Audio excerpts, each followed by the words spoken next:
I'm contributing a note to a musical work called The Brain Opera, accompanied by a heavenly electronic choir.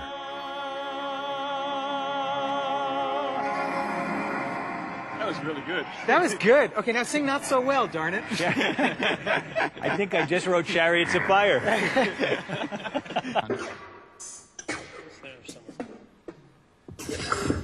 All right.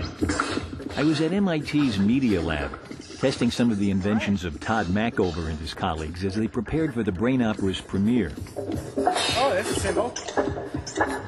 One of the ideas behind the Brain Opera was that it would involve new musical instruments that anyone could play. This? What's that? You broke it!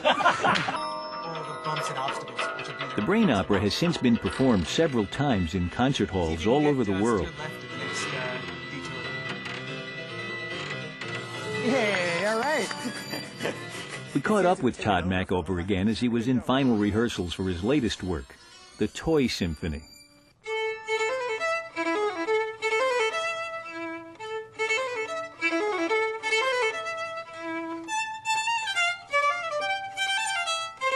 Among his collaborators in the Toy Symphony is violinist Joshua Bell, one of classical music's superstars.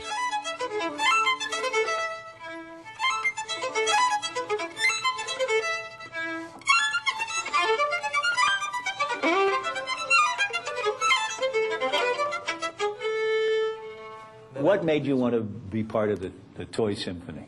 Well, they approached me because I think they heard that I played music, and I was interested in the music. And they also heard that I love video games and I love computers, and I buy a new laptop every 6 months because I like to stay ahead of the technology. So I guess the combination of my interest in technology and my willingness to go there. Just where he's going, no one's quite sure at this point. But one thing he'll be taking with him is a computer program that can pick up the sound of his Stradivarius and instantly add to it, in this case doubling the melody an octave lower.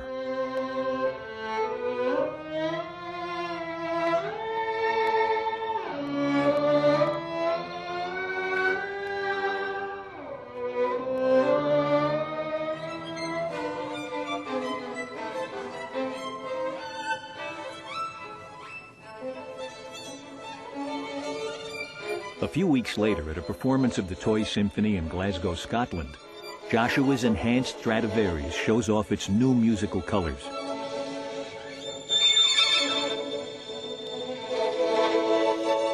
In this piece, the Stradivarius is still front and center. We don't want to use it in a situation where you're just mishearing the acoustic sound of a violin, which is hard to beat, you know. Yeah. And especially after spending $4 million on this, I don't want it to be completely,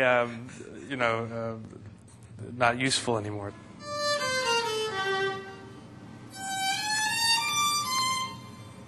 But while Joshua won't be giving up his Strad anytime soon, he and Todd are working together on one of Mackover's latest musical instruments called the hyperviolin.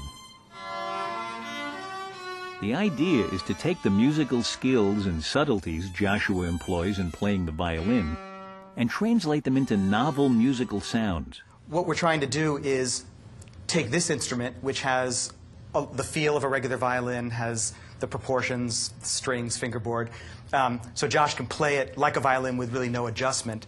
But it has lots of extra information. It gives the computer a lot of help as to how Josh is playing and what he's playing. The bow it picks up all kinds of data like bow speed, tilt, pressure. It can take all this data from what I do naturally with the bow when I play the violin, and it can then isolate that and feed it into the computer. So, Diane, there's a radio in here sending the data? Yeah. There's a transmitter right here that sends all the data out by this wire here, and we pick it up remotely in the studio.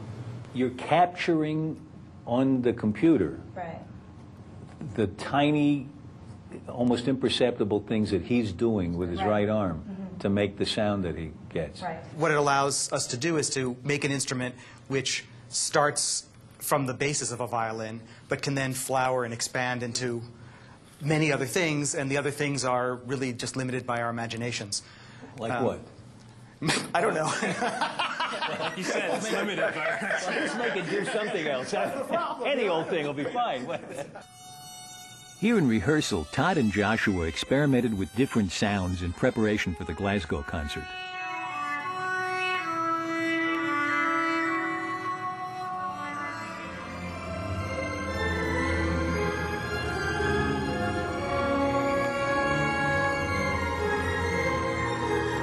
At the concert itself, the hyperviolin joined a children's chorus, a full symphony orchestra, and some other instruments hatched especially for the toy symphony.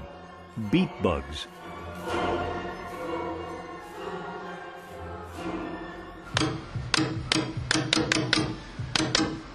And it plays it back to me. I can stop if I don't like it and try something else.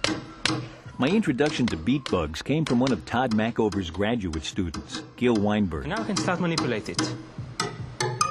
I change the pitch. The more I press, the higher the pitch goes. Now I also can change the rhythm, ornament it.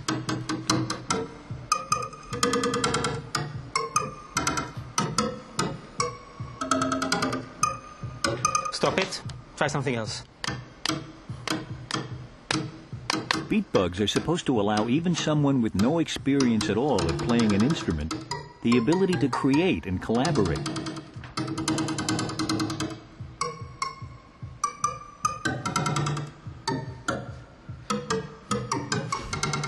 If you're happy with the motif, hit the bug hard, and it's sent to a third friend of ours. Yeah? What you played is recorded. I can't change what you played, but I can enhance it. I can use different rhythmic values and different timbres. You can sort of hide it. Develop it. So you can take this one and play with it, and when you point towards me, I can play with you.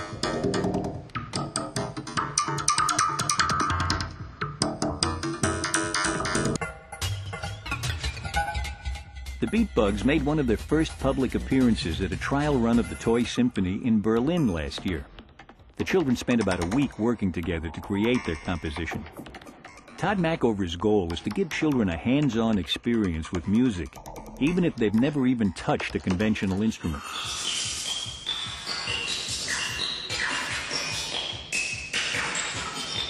For me as a kid, when I was 4 years old, I heard music in the family, but there were no toys, musical toys for me to play with. And I actually invented my own when I was 3 or 4. I used to string rubber bands on my dresser drawers and open up the drawers to different lengths, different amounts, and create different pitches, and I would copy tunes, and because I didn't have anything else to play with. It's interesting. Toy companies understood right away that music is something which is very little exploited for young kids. I mean, they're really, not just in terms of the instruments, but in terms of the activity. I mean, I started Toy Symphony because I have now 8- and 4-year-old daughters. I was just looking around for music training for them, and it's so conservative and just not interesting. It's much less expressive and musical than they are, and that any kid is. Just how musically expressive kids can be if they have the tools was beautifully demonstrated in Berlin when the German Symphony Orchestra played a piece composed by a 10-year-old boy.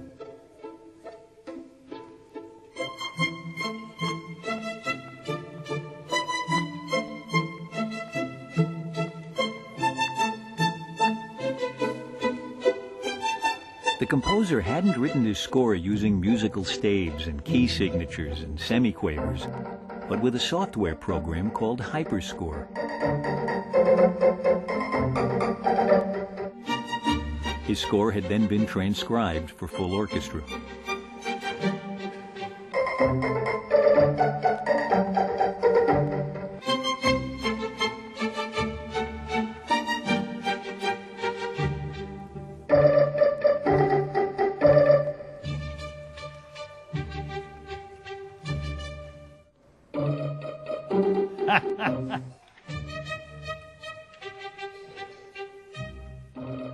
Oh, great.